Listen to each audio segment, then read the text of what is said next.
Bismillahirrahmanirrahim. Assalamualaikum warahmatullahi wabarakatuh. Alhamdulillah. Alhamdulillahilladzi nasta'inu wa nastaghfiru min sururi anfusina wa min sayyiati a'malina.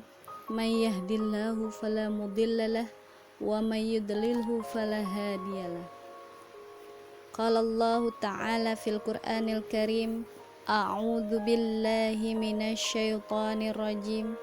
Bismillahirrahmanirrahim. Inna a'tainakal kautsar fasholli li rabbika wanhar. Inna syani'aka huwal abtar. Rabbi shrah li sadri wa yassir li amri wahlul 'uqdatam min lisani yafqahul qawli. Amma ba'du. Meneladani kisah Nabi Ismail. Ismail adalah seorang anak yang sangat dinantikan kehadirannya oleh Nabi Ibrahim. Setiap malam, Ibrahim berdoa agar diberikan anak yang soleh. Ketika Ismail lahir, Allah memerintahkan Ibrahim untuk dibawa oleh anak dan istrinya. Siti Hajar meninggalkan Palestina.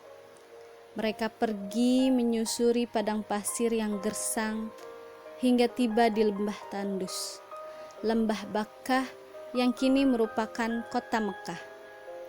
Kemudian Ibrahim meninggalkan Siti Hajar dan Ismail dengan makanan dan minuman seadanya. Saat meninggalkan Hajar dan Ismail, Ibrahim dipenuhi dengan rasa ketakutan dan kekhawatiran. Sepanjang masa perjalanan kembali ke Palestina, dia terus berdoa kepada Allah.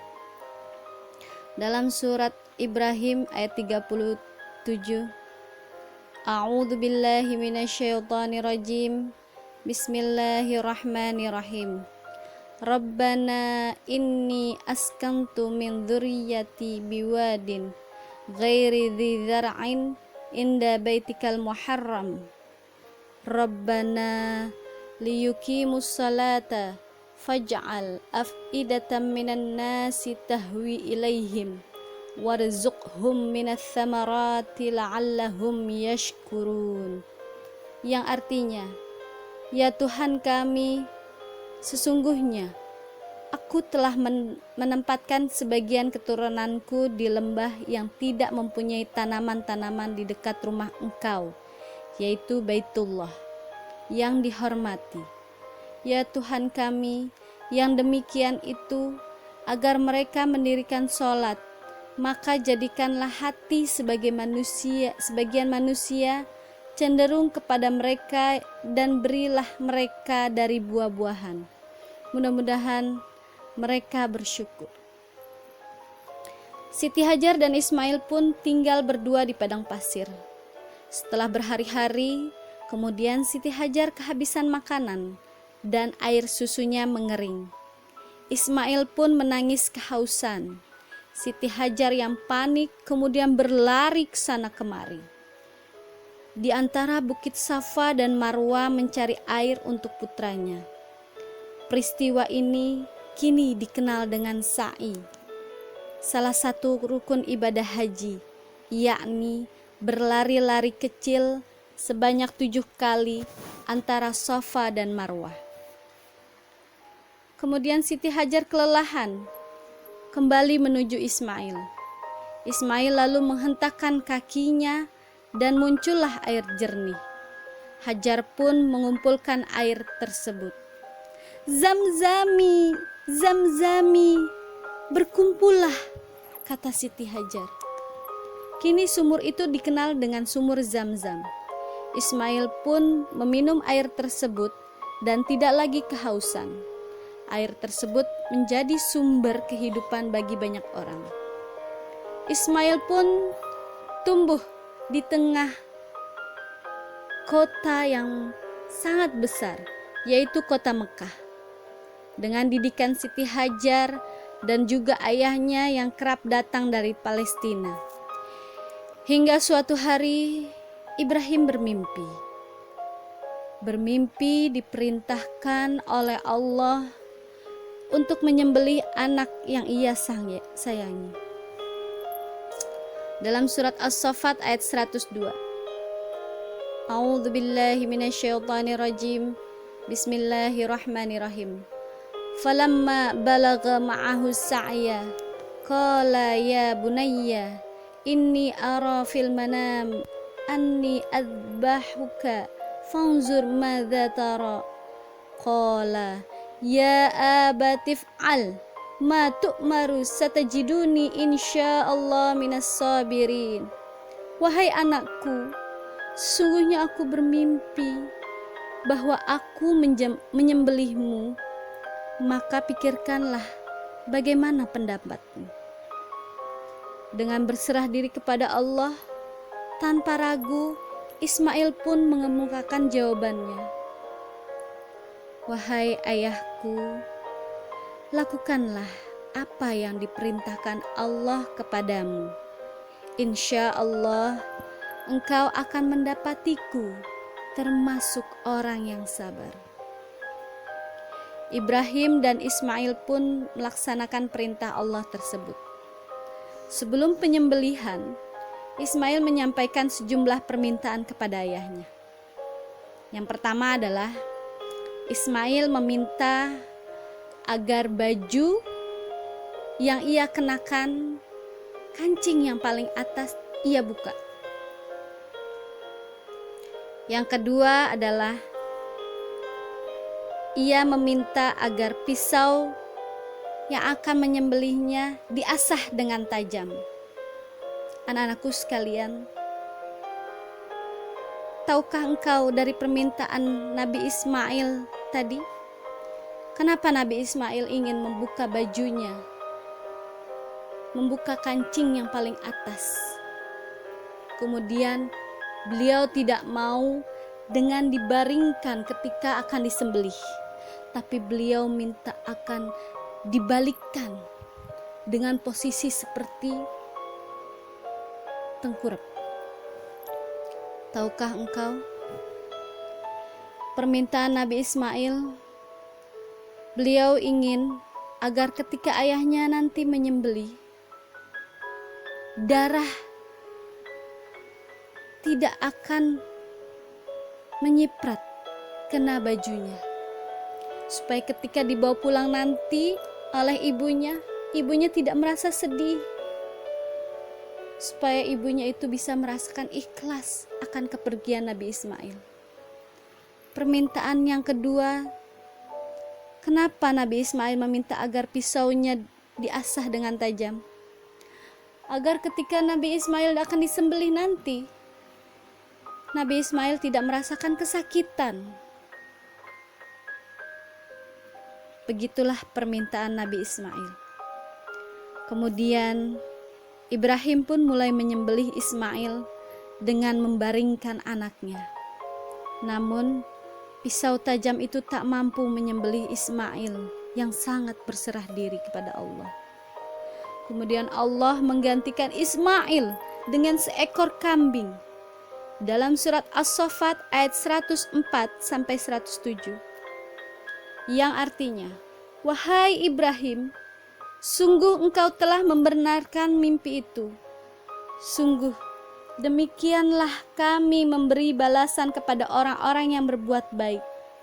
Sesungguhnya ini benar-benar suatu ujian yang nyata, dan kami tebus anak itu dengan seekor sembelihan yang besar. Nabi Ismail dan Nabi Ibrahim kini menjadi ibadah kurban bagi umat manusia, umat Islam seluruh dunia. Apa yang dilakukan Ibrahim merupakan ibadah yang sangat agung, yang penuh keikhlasan, karena merelakan anak sayangannya kepada Allah. Untuk meneladani kisah ini, umat Islam disunahkan untuk berkurban.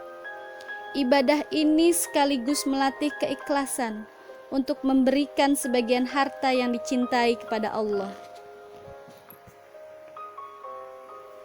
Hukum ibadah kurban adalah sunnah muakkad, sunnah yang sangat kuat, yang diistimewakan dan dianjurkan sekali. Anak-anakku sekalian yang dirahmati Allah, kita bisa ambil hikmah dari kisah Nabi Ibrahim dan Nabi Ismail. Yang pertama adalah tentang ketakwaan. Pengertian takwa terkait dengan ketaatan seorang hamba kepada Sang Khalik untuk menjalankan perintahnya dan menjauhi segala larangannya. Yang dalam hal ini adalah kerelaan Nabi Ibrahim untuk menyembelih anaknya atas perintah Allah, menandakan tingginya ketakwaan Nabi Ibrahim. Dengan kuasa Allah, bukankah Nabi Ismail yang akan disembelih melainkan kibas atau domba dari surga? Peristiwa ini pun mencerminkan bahwa Islam sangat menghargai nyawa dan menjunjung tinggi peradaban manusia. Yang kedua adalah tentang kesabaran.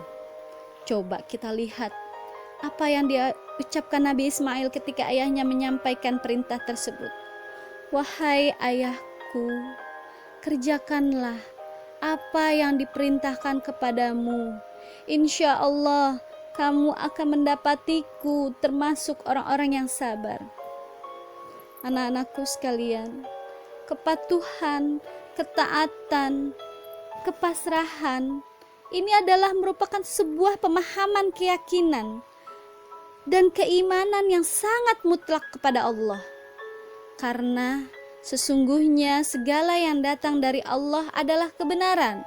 Hakikatnya sabar bukan hanya sekedar menahan marah atau menahan emosi. Tapi lebih dari itu, kesabaran haruslah datang dari jiwa yang dipenuhi dengan keyakinan dan keimanan atas kebenaran yang Allah datangkan. Hikmah yang ketiga adalah tentang keikhlasan. Setelah melalui pergolakan batin yang sangat luar biasa, akhirnya Nabi Ibrahim memantapkan hati untuk mengikhlaskan anaknya atas perintah Allah. Karena beliau menyadari bahwa Allah telah memberikan anugerah keturunan yang sangat soleh. Kemudian Allah pula yang mengambilnya, baik harta, tahta, kekuasaan, jabatan, dan keturunan. Segala anugerah kenikmatan yang kita rasakan hakikatnya adalah milik Allah dan semua akan kembali kepada Allah. Hikmah yang keempat adalah syiar agama Islam.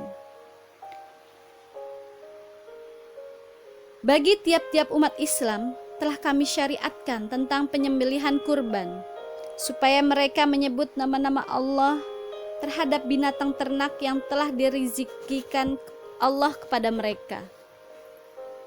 Maka Tuhanmu ialah Tuhan yang Maha Esa. Karena itu, berserah dirilah kalian kepada Allah, dan berilah kabar gembira kepada orang-orang yang tunduk kepada Allah. Hikmah yang kelima adalah solidaritas sosial.